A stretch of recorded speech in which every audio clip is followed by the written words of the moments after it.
Hey, I was going to send this to you on just send it to you on a picture, but it just spoke to me so much, and I just wanted to read it to you today as you contemplate your journey back to work and back to things. I know you're going to do great, and I think it's going to be awesome, and I think it's another step in your healing from your long journey. But this is my devotion today, and I wanted to read it to you. It's from Priscilla Shire. She is Tony Evans's daughter. It's a book called Awaken, and the name of the devotion today was called Seen in a Different Light. The verse is Judges 6:12. The angel of the Lord appeared unto him and said, "The Lord is with you, O valiant warrior."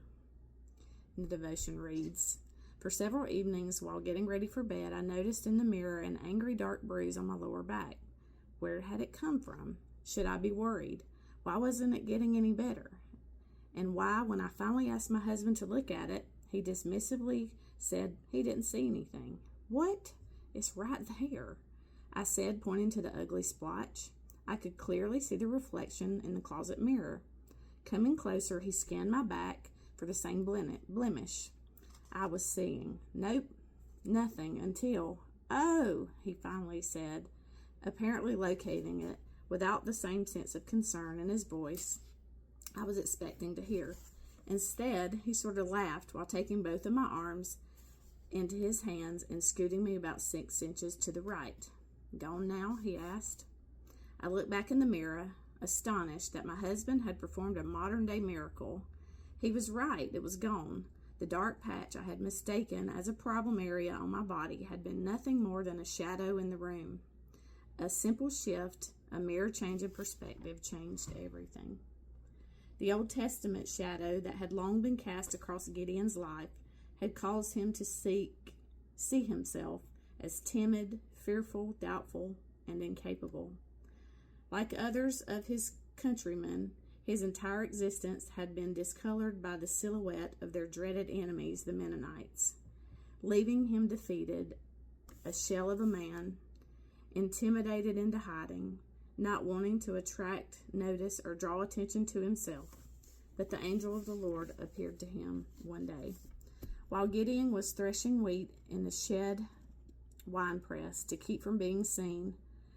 The surprising words of an angel tugged him out of the shadows and into the clarifying light of Yeshua's perspective. "The Lord is with you, O valiant warrior." He was valiant, and he was a warrior. Despite the shadow, God considered him capable of brave exploits and sent the pre-incarnated Christ to tell him so. Thus began a series of changes that transformed Gideon from an insecure person to a gallant captain of Israel's fighting men. By revealing their inner potential that no one, neither Gideon or anybody else, had ever noticed, the angel moved him into a position for God to bring out a courage he could use to inspire a nation to victory. Take a look at yourself, the reality of your current circumstances. Has the shadow of the situation cast a gloomy gaze on how you see yourself? Do you doubt what God's word says about you based on what you see when you look in the mirror? That you are loved, forgiven, known, and thoroughly provided for? God's Spirit is tugging you out of the shadows today, clearing away the stains you've misread and permanent fixtures on your soul.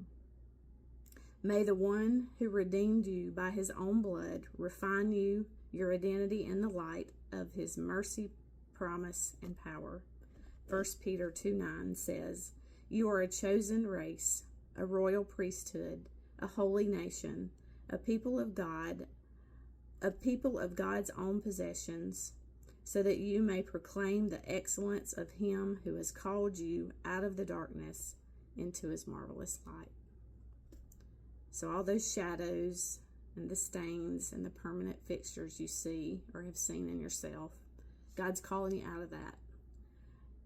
I just feel like this devotion was for you today, and I wanted to share it. The other verse is 1 John 3:1. See what kind of love the Father has given us, that we should be called children of God, and so we are. You're His, and you are loved, and you are worthy. I love you.